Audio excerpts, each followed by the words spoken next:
On the 16th of April each year, people around the world recognise the anniversary of the battle at Culloden. If ever you have the chance to be at Culloden on the nearest Sunday to the 16th of April, please do so. The gathering that morning, the emotion and the history are worth sharing.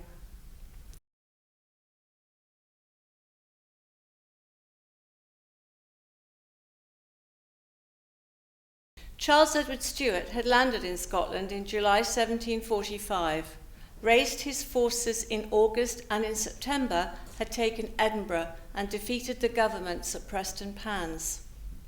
General Cope and his men fled south towards the border with England, while Charles and the Jacobite army established themselves in and around Edinburgh. Would the armies clash again in October or November, or would these be months of reassessment and recovery for both? Following the defeat of Cope's government army on the 21st of September at Preston Pans, Cope and those government soldiers who were neither killed nor captured went south towards the border with England and the security of the fortress at Berwick. But that group was only about 500 or 600 from the original force of some 2,000. Possibly another 150 had been slain in the battle, and the remaining 1,300 were now prisoners of the Jacobites.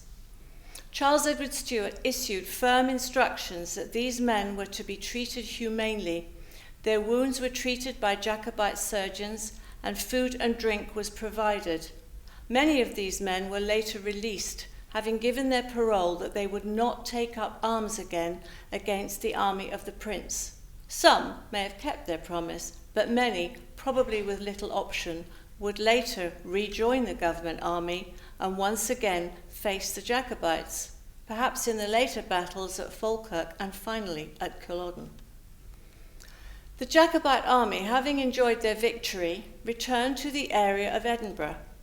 Charles and his immediate group of companies went back to Holyrood House at one end of what is now the Royal Mile, the castle at the other end remaining under the control of government forces then and throughout the Rising. But Charles didn't want to overwhelm Edinburgh with large numbers of unruly soldiers, so he only allowed enough men into the city to maintain the peace and security. In the middle of the 18th century, the city of Edinburgh was very different from the city we know now. Of course, we would have recognized the castle and Holyrood House and perhaps much of the street connecting them, now known as the Royal Mile. It was then called the Land Meerkat, now the Lawn Market at the western or castle end, and to the east was the Canongate area. Canongate being beyond the Netherbow port, which was one of the ancient city gates. It was technically a suburb rather than part of the city proper. The old town, as we know it now, was then much smaller than today, extending not much more than 500 metres beyond the Grassmarket and Greyfriars. The new town did not exist, nor did Princes Street. They both came into existence between 1767 and 1850 and show the detailed planning and typical architecture of a Georgian development. Where Princes Street Gardens and Waverley Station now stand was water. The Norloch had been created in about 1460 when King James III ordered the stream, which ran through the marsh in the low ground, to be dammed. In theory, this provided additional defences for the castle, but in reality the water was never really deep enough to create anything but token resistance. By 1745, it had turned into an open sewer into which was poured all manner of rubbish, including waste from slaughterhouses. It probably provided more resistance to an invading force by its smell rather than its depth. While in residence in Edinburgh throughout October 1745, Charles Edward Stuart had to balance his activities and exposure. He proclaimed his father as king, collected taxes, and made sure he was seen out and about, especially spending time with his growing forces. From a force of some 2,500 at the battle in September, by the end of the month his army had almost doubled in size. But a lot of these new recruits were not his reliable Highlanders, and very few of the army, even those who fought at Prestonpans, were trained to fight the sort of battles which would be necessary if they had to face a more experienced government army. Throughout the month of October, much time was spent in training the men, including the Highlanders, to fight in this new way. This would have been a considerable task for the relatively small number of officers in the Jacobite army who had served previously in large armies in England, France, and elsewhere. Early on most days, Charles would meet with his senior advisors and military officers. The Grand Council planned the training and recruitment of men, but also spent a lot of its time debating what the Jacobites should do next. Early in October, there was a faction, perhaps including Charles himself, that argued for an immediate continuation of the march south. It was argued that rather than giving the government time to reorganise, they should pursue the remnants of Cope's army into Northumberland and down to Newcastle. Entry into England, some believed, would result in mass support and recruitment for those who were weary of Hanoverian rule. A Jacobite army in England with a retreating and demoralised government army would surely result in the long-awaited French support and perhaps an invasion. Some of the Grand Council argued that they needed to consolidate, recruit and train before heading south, and when they did, was the journey to be via Newcastle or via Carlisle to the west? Others in the group argued that because of the uncertainty of English and French support, the best option was to strengthen control of Scotland. Another faction had never really been interested in anything other than Scottish independence. Restore the Parliament in Edinburgh, protect the border, and the country would at last be free of control from London and Hanover, free to restore its Stuart rulers and the traditional way of life. These debates went on throughout the months, and very often on opposing sides were John O'Sullivan and Lord George Murray, the Prince's two senior advisers. Before Prestonpans, and on many occasions afterwards, right up to Culloden itself, these two men vied for influence over Charles Edward Stuart and on the tactics of the Rising. As these debates continued, Charles also had to accept that support in Scotland was not unanimous. In the far north, in parts of the Hebrides and elsewhere, there was still support for the Hanoverians. Duncan Forbes of Culloden continued to try and persuade clan leaders and others that their best interests were served by opposing the Rising. Finally, on the 30th of October, Charles led a council of war, and after much argument and reportedly by only a vote of one, it was argued that the Jacobite army would enter England by the western route, south to Carlisle, then on to Manchester and London. Edinburgh Castle was garrisoned on October 1745 by a collection of invalids who had been supplemented by 2 companies of Lascelles 55th, plus a few men who had fled there from Prestonpans. Nevertheless, with supplies of food from loyalists in the city, they were able to hold out throughout the month. Charles left the castle alone, even with his men throughout the city. The castle still had its guns, and he was determined not to give the generals any excuse to fire on the town. They did at one point do so, which meant both gave defenders a chance to refresh their stocks of meat, and it discouraged any Jacobites from venturing into the lawn market or the grass market. Isolated but not in danger, the castle and its occupants waited out the occupation. Further south, the Hanoverians were now preparing to make a better job of stopping the army of Charles Edward Stuart than when Cope missed them at the Corryarrack and at Prestonpans.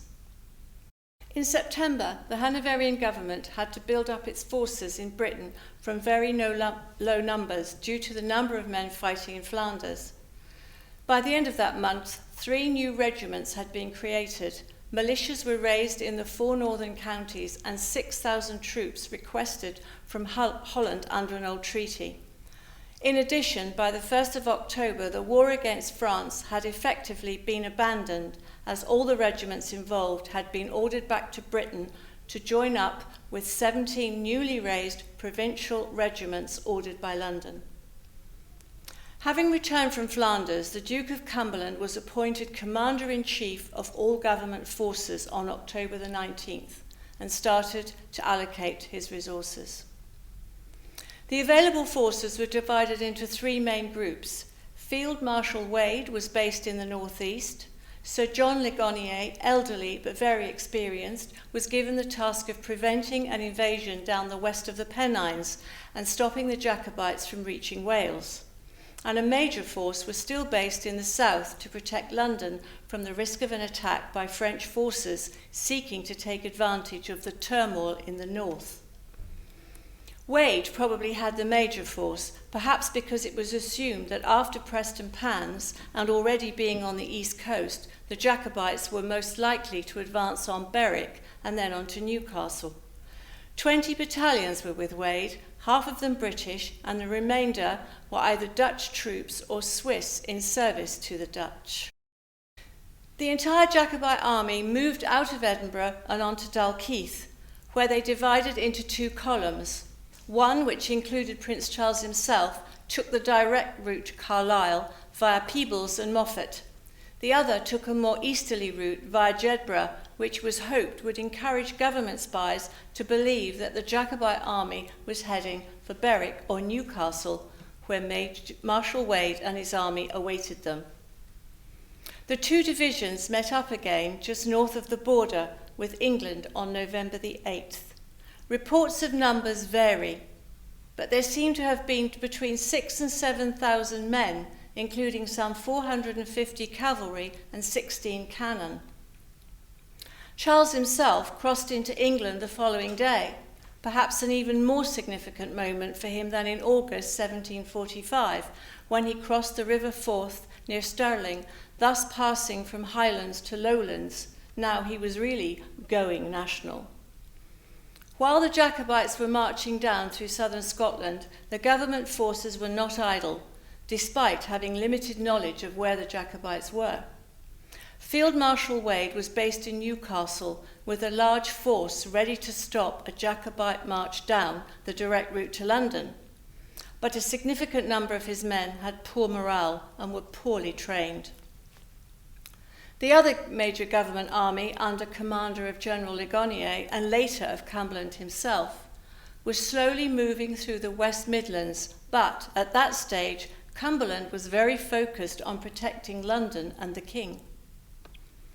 As news spread of the Jacobites entering England and preparing to lay siege to Carlisle, Wade set off west from Newcastle, aiming to cross the Pennines and meet the Jacobites.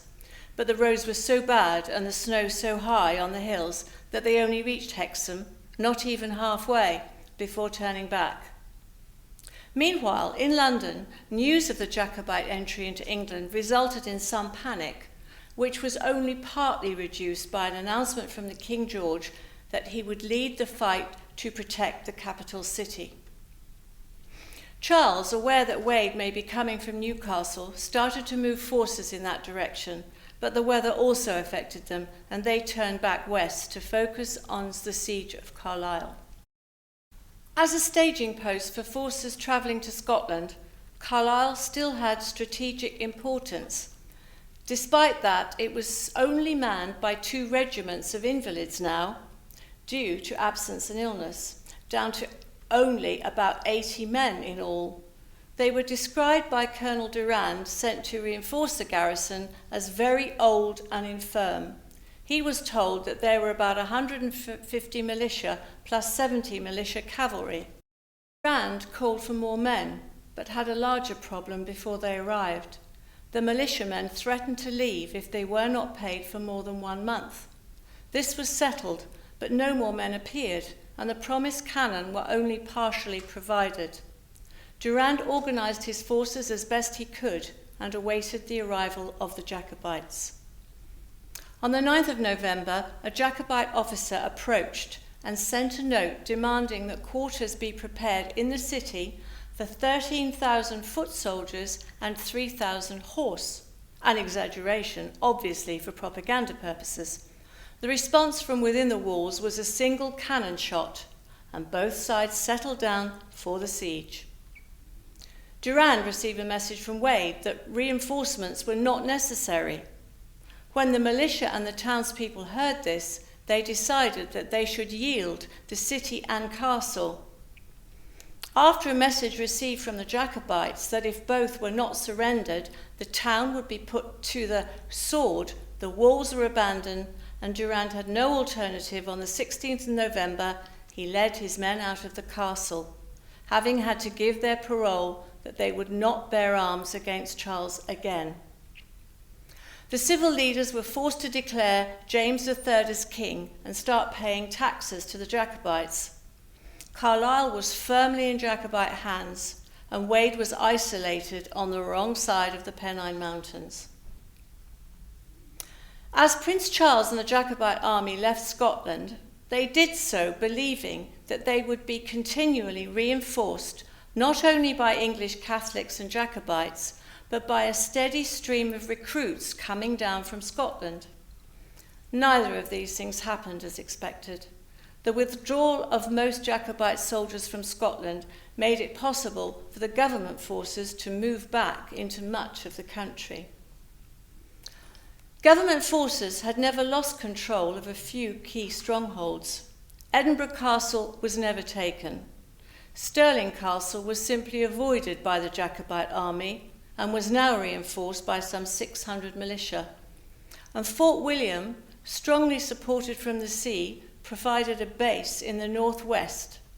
So during November, the government quickly took control of most of the southern Scotland and the central lowlands, leaving the Jacobites with just Doune Castle in that area. Further north, there were pockets of Jacobite control in the northeast, but the far north and much of the western mainland was never a place of strong support. In fact, in the north, there were some 18 companies of government supporters. Charles Edward Stuart led the Jacobite army from Carlisle on November the 18th, leaving some 300 men to garrison the castle. They passed through Penrith the following day and into Lancaster on the 25th. Once again, the Highland army proved it could move much faster than any government force. Along their way, there was no fighting, but also not as many recruits as been anticipated. In fact, by the time they reached Manchester on the 28th of November, Charles himself arrived a day later, it is estimated that the army was now some 5,500. In Manchester, some 300 men were signed up into a newly formed regiment and given the name of the city. But these extra troops did not even replace the men left as a garrison in Carlisle, and few new men were joining from Scotland. By the end of November, Charles and the Jacobites were now in Manchester and looking further south. Government forces were now closing the routes back to Scotland and even in Scotland, the way through the lowlands. But where was the promised English support and the French invasion that they had expected?